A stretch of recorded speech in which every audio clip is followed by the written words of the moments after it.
Level 1. The Common Soldier. You sign your name on a wooden tablet in a garrison office at the edge of a provincial town.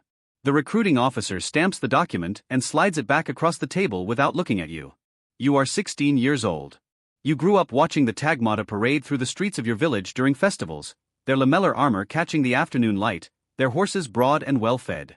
You thought you understood what service meant. You understood nothing.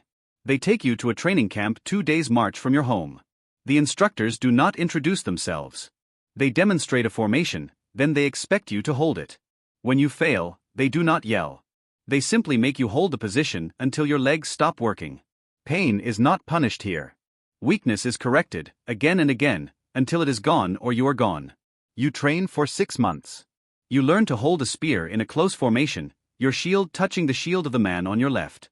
You learn to step forward in unison. You learn to hold a line when men are charging toward you from 30 meters away, screaming in a language you do not know. You learn that the man beside you matters more than your own life, because if he breaks, the line breaks, and if the line breaks, you all die. Your first campaign is a border skirmish in the eastern provinces. The enemy comes out of the hills on horseback. The dust rises so thick you cannot see more than 10 meters in any direction. Your centurion shouts and you move. Your spear finds something. You do not stop to understand what happened. The formation keeps moving and you move with it. Afterward, you sit on dry ground and eat cold bread. Your hands have not stopped shaking. The man beside you has been in 6 campaigns. He does not look at his hands. You study him and decide that is who you will become. Level 2. The daros. You command 10 men now. It has been 5 years. Your shoulders are wider. Your calves are thick from 2,000 kilometers of marching on roads that were old before your grandfather was born. You have been in 4 major engagements and a dozen smaller ones. You have buried 2 men from your original unit and carried one out of a river crossing on your back. Daros is not a rank generals know about. It is a rank soldiers know about. You are the man who wakes your 10 up before the officers arrive, the man who checks boots and rations and mood. You are the man they complain to about the officers, and you are the man who carries those complaints upward in terms the officers will accept. You deploy to the Danube frontier. The enemy on this front is patient. They probe your positions at night, cut supply lines, and melt back into the tree line before you can respond. Your men are good soldiers, but 3 weeks of irregular contact wears at them in ways that open battle does not. You watch their eyes at the evening meal. You note who is sleeping and who is not. You rotate the harder patrols before men break rather than after. On the 41st day, they hit your position at dawn with a force 4 times your number. You hold the wall for 2 hours until the tagmata cavalry arrives. You lose 3 men. The casualty reports will list them as numbers. You know their names. You know their families. You write the letters, and it takes you the better part of a night. Level 3. The kentaros. 100 men. A full century. You are 31 years old and your left knee clicks when you descend stairs. You have refused to report it. There is always another campaign. There is always a reason to wait. You are assigned to the Scolae Palatini for 2 years. You expected palace garrison duty to be easier than frontier service. It is not easier. The politics inside a garrison near the capital are more elaborate and more dangerous than anything you encountered on the Danube. Men here compete for the attention of senior officers with the same intensity that men on the frontier compete for ground. It is the same war conducted by different means, and it turns out you are less prepared for it than you thought. You focus on your men. You drill them harder than the other century commanders. 2 senior officers resent it. 1 respects it.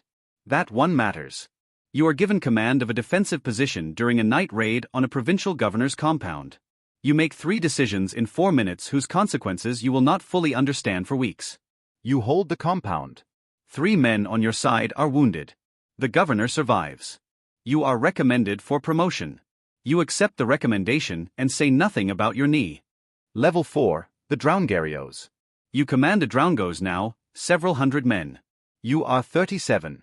The empire is a machine that has been running longer than any civilization you can name, and you are a component inside it. You have made your peace with that. You have been given command of a unit that just returned from a failed campaign in the West. The men are experienced and demoralized, a combination that requires careful handling. Demoralized veterans are not untested recruits.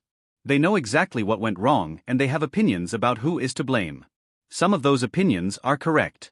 You do not address morale with speeches. You address it with logistics. You ensure the men are fed on schedule, housed adequately, and paid on time. You settle disputes quickly and without favoritism. You find the 2 or 3 senior veterans who still have the unit's confidence, and you treat them as the institutional knowledge they are. Within 3 months, the unit is functioning. You deploy to the eastern frontier. Your opponent is a Seljuk commander who is methodical, patient, and very good at selecting ground. You study his previous engagements through captured documents and the accounts of local traders. You understand how he thinks before you meet him. When you do meet him, in a valley outside a city whose name you cannot pronounce, he does exactly what you expected and you are positioned for it. The engagement lasts most of a day. You win it by a margin that feels, afterward, much less certain than it looked in the planning stages. You write your report honestly. You describe the moments where the outcome was not certain. Senior officers find reports like yours uncomfortable. You submit it anyway. Level 5, the strategos. You command a theme now. A province, an army, a frontier. Thousands of soldiers, a staff of officers, a network of supply depots and fortified positions and intelligence contacts. You are 44 years old and you conduct most of your work at a table covered in maps rather than on horseback, though you still ride the positions when you can.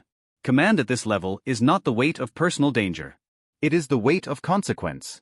When you make a decision, the men on the other end of it are not in the room with you.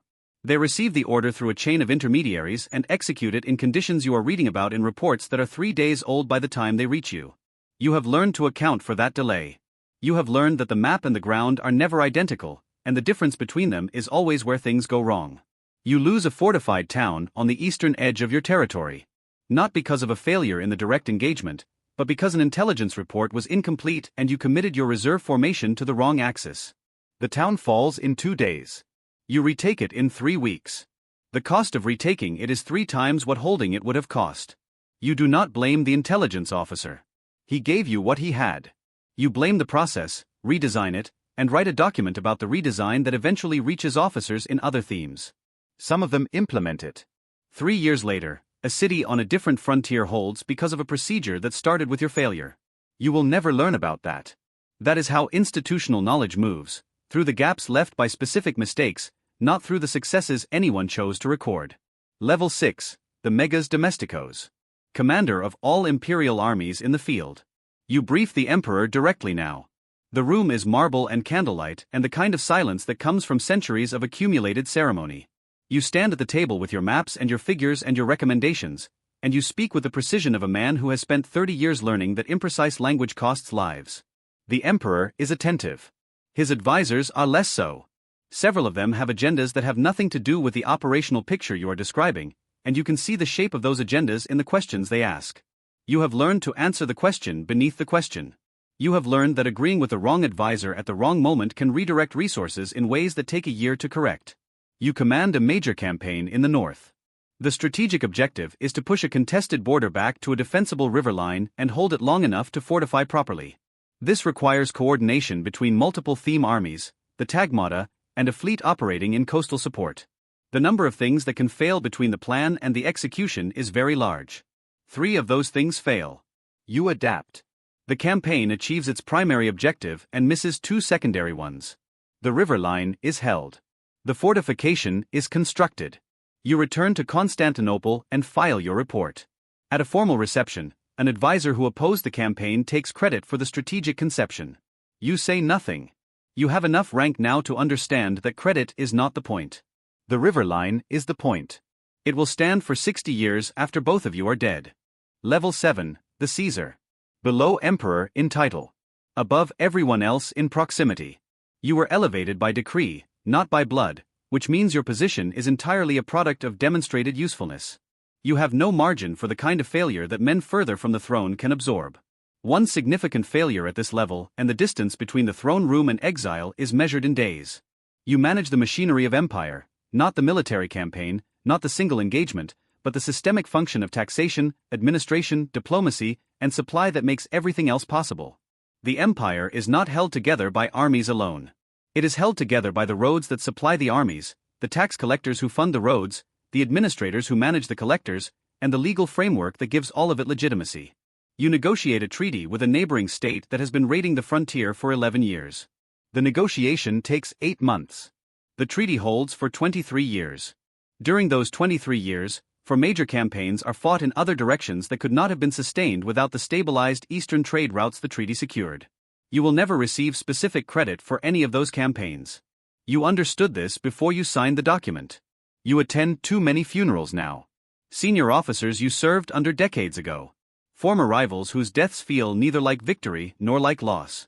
Men whose names you inscribed in operational reports, now inscribed in marble instead.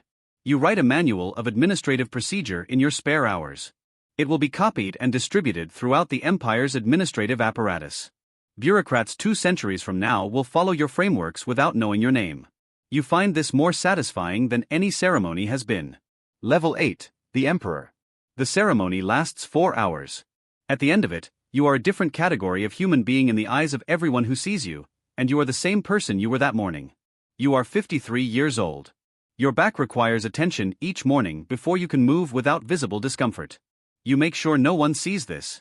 The empire runs on the perception of institutional stability, and the emperor is the apex symbol of that stability. You cannot afford to look old in public. You command an empire stretching from the Adriatic coast to the edges of Anatolia, a network of trade, administration, military force, and legal tradition that has outlasted every external force that ever tried to dismantle it. Your predecessors include brilliant administrators and catastrophic incompetence and everything between. The machinery survived all of them.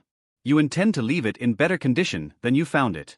You make decisions that affect millions of people who will never know your name. You sign a tax remission for a province that suffered 3 consecutive harvest failures, knowing that the treasury calculation is negative and the political calculation is necessary.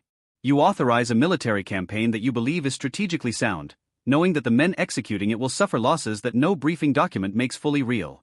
You receive their casualty reports and you read every name. You have no one to report to. This is not freedom. It is a specific kind of weight with no external surface to rest against. Your daughter is grown. Your son commands a theme on the frontier. You have not seen either of them for the better part of a year. They understand this. You raised them to understand it. You are not certain that was the right decision. Level 9, the retired statesman. The abdication was formal and quiet. Your successor is younger and capable, which is everything you could have hoped for. You have a residence in Anatolia with a garden that slopes toward a valley. In the mornings you sit outside with a cup and watch the light come across the hills. 37 years of active service. You have maps of every major campaign you commanded rolled and stored in your study. You take them out sometimes and trace the routes with your finger. You remember the specific weather on specific days in specific engagements that no historian will record in the detail you carry. Former officers visit occasionally. You speak with them for hours. They are the only people who understand the full register of what you are saying when you describe a campaign, a decision, a loss. Other people hear the broad outlines. These men hear the weight underneath. You receive a letter from a young officer, a kentaros, recently appointed after surviving a difficult engagement. He asks for your perspective on managing men after a significant loss. You write back with more honesty than you gave in any formal briefing. You describe specific failures. You describe the decisions you would revise. You tell him the job will take more from him than he can estimate now, and to hold the men around him with deliberate attention rather than waiting until the moment passes. He will not fully believe you. You did not fully believe the men who told you the same things. Somewhere in the capital right now, a 16-year-old is standing across a table from a recruiting officer. The document is in front of him.